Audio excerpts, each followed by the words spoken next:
So instead of answering the difficult question of is this risky, we answer the easier question of is this enjoyable? For Monday, January 20th, 2020, this is episode 61. Dr. Daniel Crosby, boating and selfies are dangerous, investing is not. Daniel and I had a great discussion about the psychology of money and the biggest misconceptions about investing. We covered the fact that we need financial advisors, but not for the reason that most people think.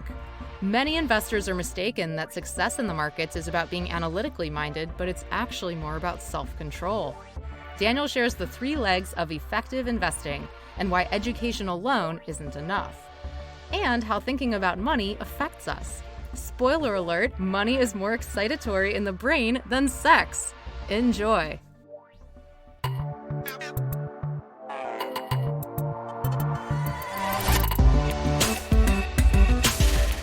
Welcome to the Beetle Moment Marketing Podcast, an exploration of marketing and business with a focus on emerging technology and voice. I'm your host, Emily Binder, and I make this for you. It's time to crawl in.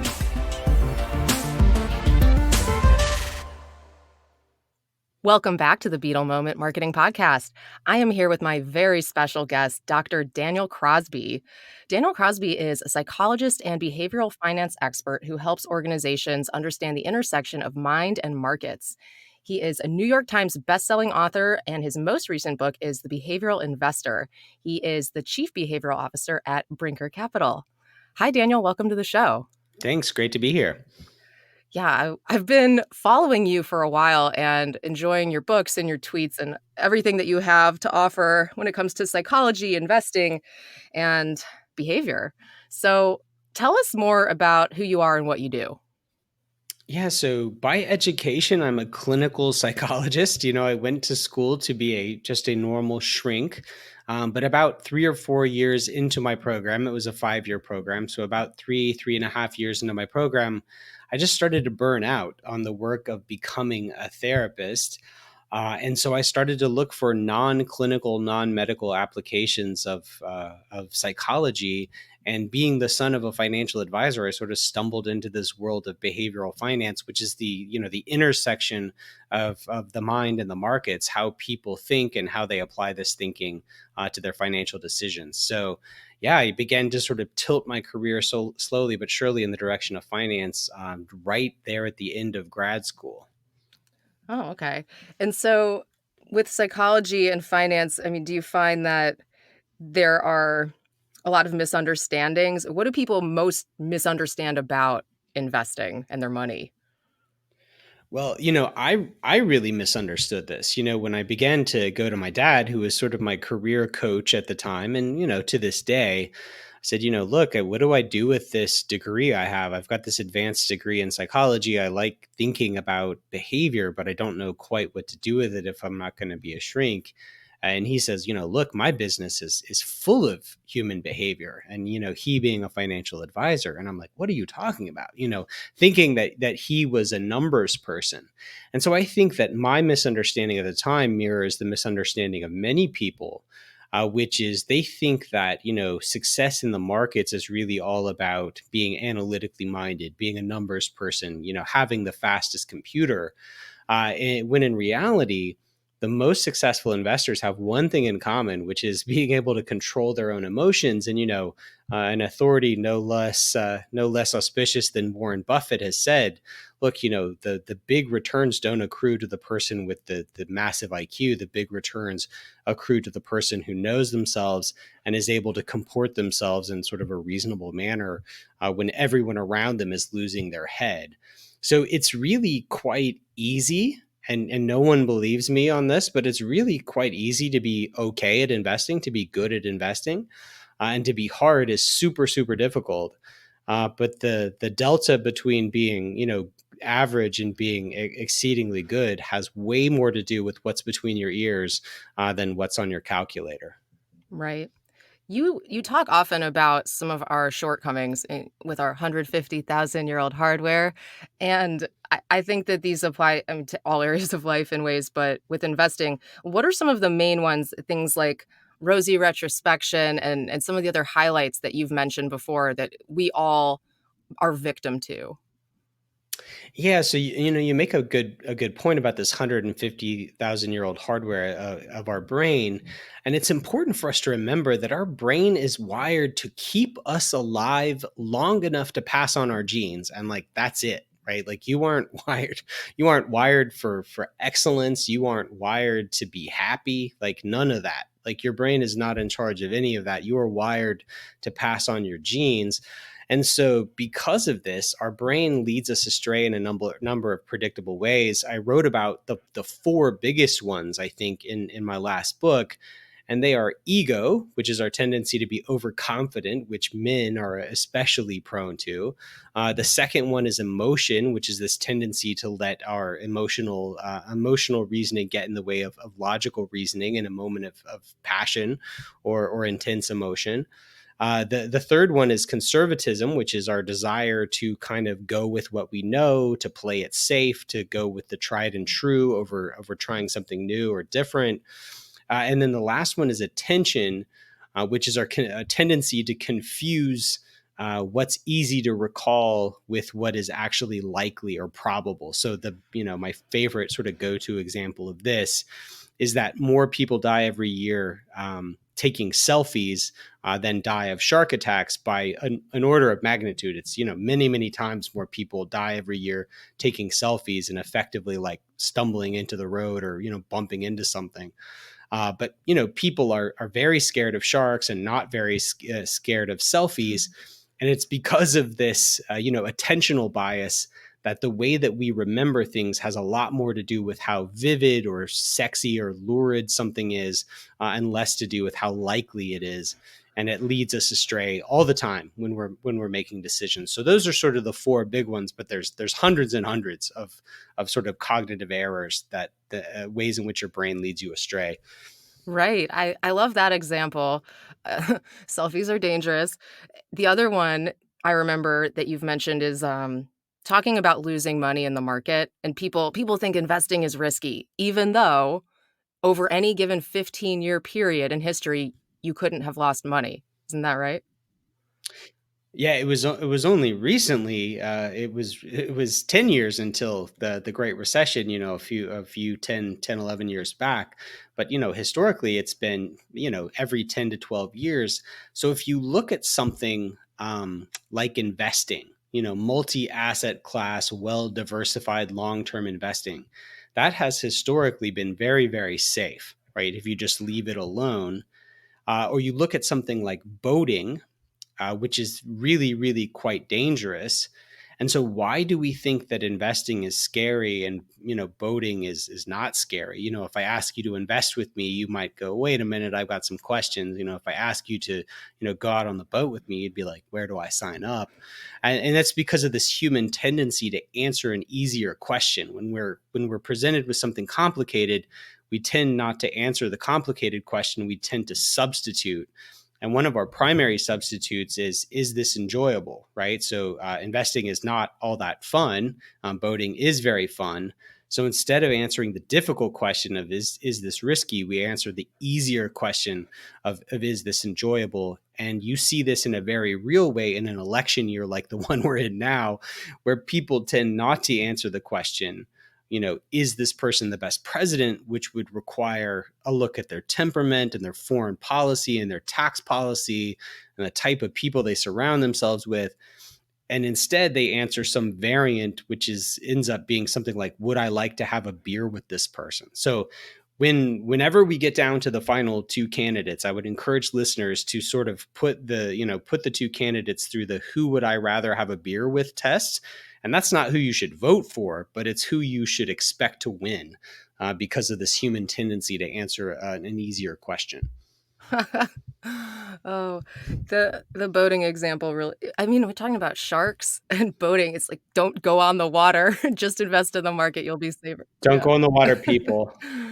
Oh, so, all of these ideas are so appealing. I think the way that you state them, it's accessible and people can relate to it. And I mean, even though we might be aware of these habits or issues with our cognitive biases, we still make mistakes. And of course, that's a reason that financial advisors would say, well, you need an objective third party helping you.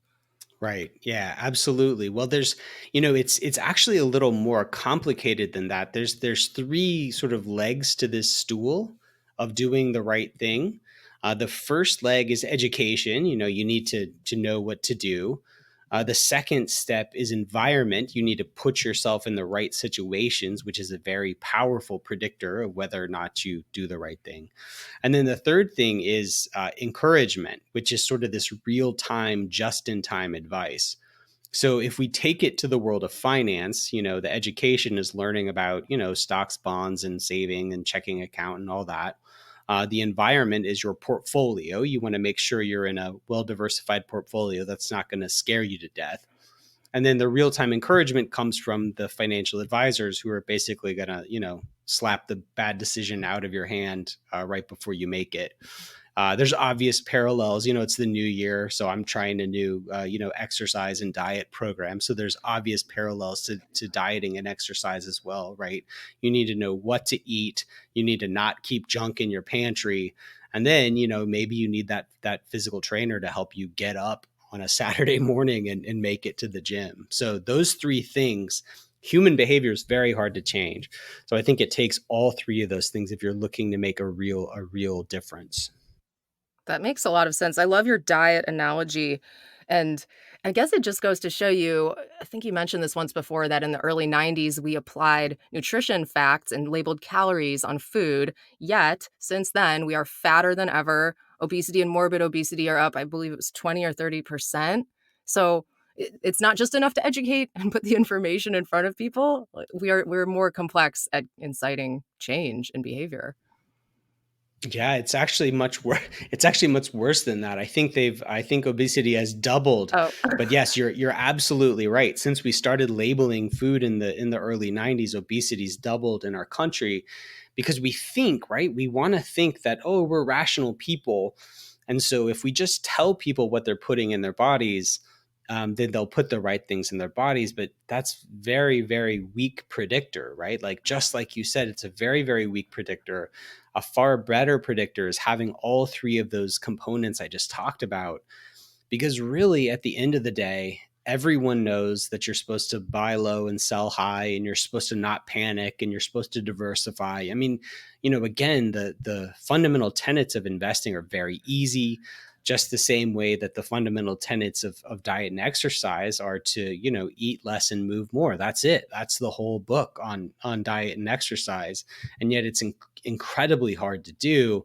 So it really takes a multifaceted approach because education is an exceedingly weak predictor of doing the right thing. yeah, that it seems confusing because there's so much information and advice out there. You just said it is simple. It is. We had a tweet storm yesterday all about this. Like, what do people misunderstand about investing? Yet, for the same reasons, we're fat, we're poor, I guess, as a country. Yes. Well, there's a cottage industry in selling complexity, unfortunately, right? I mean, there's a cottage industry in selling new diet fads. There's a cottage industry in selling people complicated financial products that they don't actually need. It's interesting. Sort of the more you learn about this stuff, the more simple it becomes in a way. But there's sort of an inverted U curve of complexity where once you get really deep into this, your life becomes very simple in a way. And so, yes, I think there are financial incentives to do the wrong thing, but I think at its core, it's a very, very simple thing. You mentioned incentives. Do you think that with fiduciaries and kind of a newer wave of more transparency, people having more individual access, I mean, $0 trading fees, like people are more empowered to manage their money versus back in the days of brokers who really were just pulling the strings and making the calls and selling people on things? Does it seem like we should be kind of on a path toward better investing, money management, lower fees, not being tricked? Well, there's a lot to unpack there because I think we've made a ton of progress. My dad's been in the business for 40 years, and early on in his career, he, like every other broker in the world, was selling expensive products with heavy front loads, He felt like his job, right, was to call people and tell them about the hot dot or put them in some individual name with, big yield. So I think that we are educating ourselves out of that place. And I think the industry is moving in a great direction. I think there's never been a better time to be an individual investor just because of the way that fees on products have been eroded, really to the bone. But then on the other hand, a lot of times what investors think they want, things like transparency and liquidity and ease of access, these all sound like ostensibly positive things. But, we also know from the research that the more you check your account, the worse you tend to do because it tends to induce action or, panic in you. And so now, I mean, I'll be honest, I check my account every single day. That, you couldn't do that 50 years ago. And that was better. Now people can make trades for free, which is nice because you're not getting dinged on fees. But it also makes people believe erroneously that there's no cost to frequent trading when we know across 19 different countries, we know the research shows that the more active people are with trading, the worse their portfolios tend to do. So yes, there's many positive things to be excited about. There's with respect to the ease of access and the transparency we have in the lower fees, but we have to be careful not to take these gifts and give ourselves just enough rope to make it a problem. Well, at the end of the day, with all that said, do people need financial advisors, or can we overcome our own cognitive biases on our own? Yeah, so people need financial advisors, but not for the reason that they think. So a study a couple of years ago by Natixis asked advisors, what's the number one thing you do for your clients? And 83% of the advisors said the number one thing I do for my clients is I hold their hand, I keep them from making poor decisions, and I manage their behavior effectively. And they asked the clients, what do you value in your advisor? And only 6% mentioned this behavioral piece. So there's an enormous chasm between what financial professionals think they're doing for their clients and the benefits that clients think they're getting from financial advisors. So clients are still sort of rooted in this world, which was candidly sold to them by Wall Street. So it's not their fault. They didn't arrive at this out of nowhere. But clients are still sort of mired in this idea that the reason they hire an advisor is to put them in high performing stocks and to help them sort of reach the stars that way. And we need to help change the conversation there and communicate the value that an advisor adds in a different way. Right. Stephanie Bogan once said something, I think it was on the Model FA podcast. She said, when people come into your office to talk about their money, they're never really talking about their money. And I just thought that was so powerful because, frankly, I hire help in almost every other area of my life. I hire help for my mind. Like, I'll have a therapist. I might hire help for, working out, get a trainer. Why wouldn't you hire help for your money? Why do you assume that you're an expert at managing it yourself if you are so emotional and with your 150,000-year-old hardware that's loss averse, that panics, that puts someone in the electric chair because they haven't had their snack, right? Well, yes. So you mentioned some great studies there. I'll mention another one. Um, there was research that I cited in the Behavioral Investor that looked at sort of the cognitive activation, basically like how wound up does your brain get by talking about or thinking about different subjects.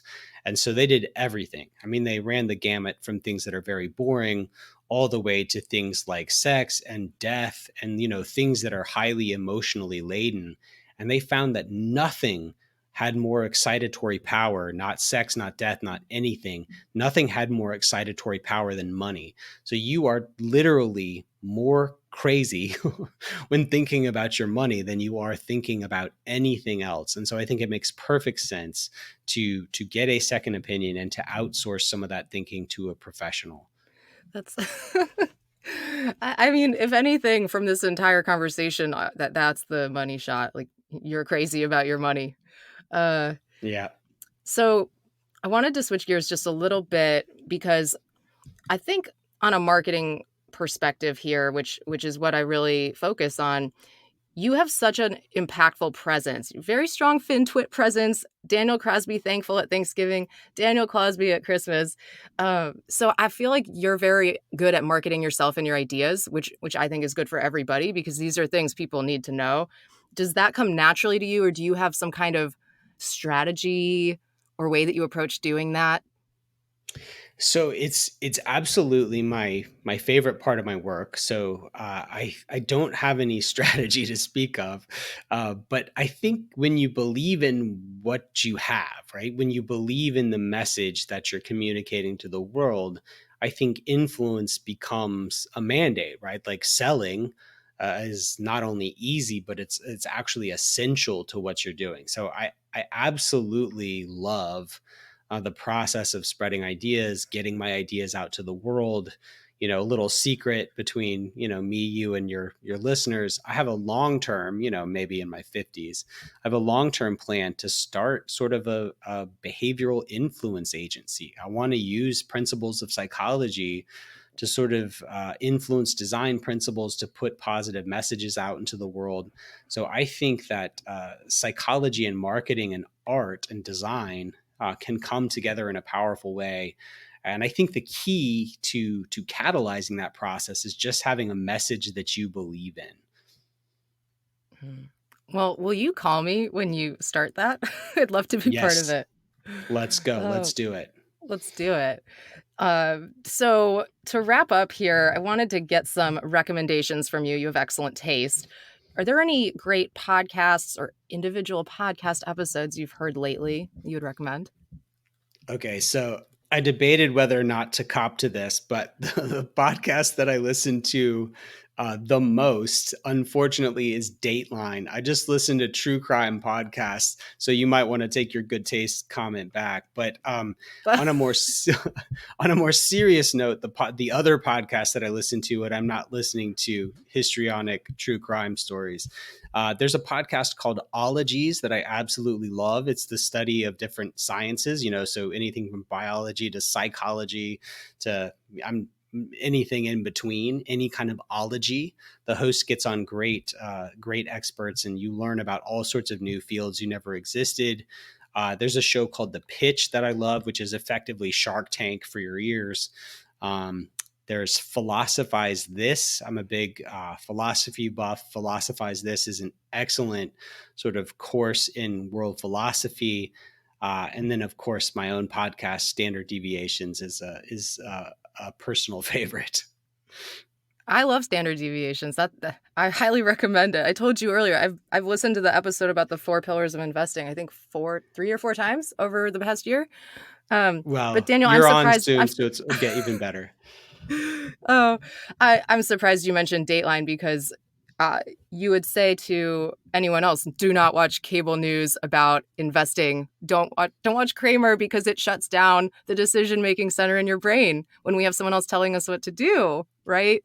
Yeah, so I drove by the hospital a couple years back, and I drove by the hospital in my hometown. I'm from Alabama, so I'll just perpetuate some stereotypes about Alabama here. So I drive by this hospital, and there's 13 doctors outside smoking, in front of the hospital. So I think this just drives home, how difficult it is, even for experts, to take their own advice. So yes, am I scaring the heck out of myself by listening to Dateline? Probably so. But I do enjoy it. Yeah, that's why women watch SVU because we feel safer when we know the story or the way that the criminal is going to just destroy us, basically. Um, That's right.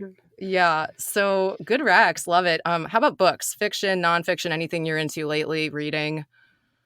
So people laugh when I tell them this. I'm writing a book on the meaning of life. I really am. So I'm reading a bunch of meaning of life books right now, which are of varying shades of usefulness. But the best book that I read last year was a book by Rory Sutherland, British gentleman, and the name of the book is Alchemy. And for all the marketing gurus, Alchemy by Rory Sutherland is a book unlike any book you have ever read before. It's an absolute blast to read. His personality shines throughout. And it's just sort of this world of behavioral economics meets marketing. He works for Ogilvy and applies psychology to marketing. And I think the listeners to your show will absolutely love it. That sounds great. All of these recommendations, everything we mentioned will be in the show notes at beetlemoment.com/podcast. So you can grab links to the podcast, the books. So Daniel, tell everyone where they can follow and connect with you. So I'm on Twitter at Daniel Crosby. I'm very active on LinkedIn. Just search Daniel Crosby PhD. And yeah, I'd love to see you online. Fantastic. Thank you so much, Daniel. My pleasure, Emily. When it comes to podcasts and voice platforms like Alexa and Google Assistant, are you confident that your marketing strategy is setting you up for success? I've helped dozens of clients in North America and Europe with voice marketing, and I offer private strategy consultations resulting in a customized action plan. Visit emilybinder.com/call to book your consultation in just a few clicks. That's emilybinder.com/call.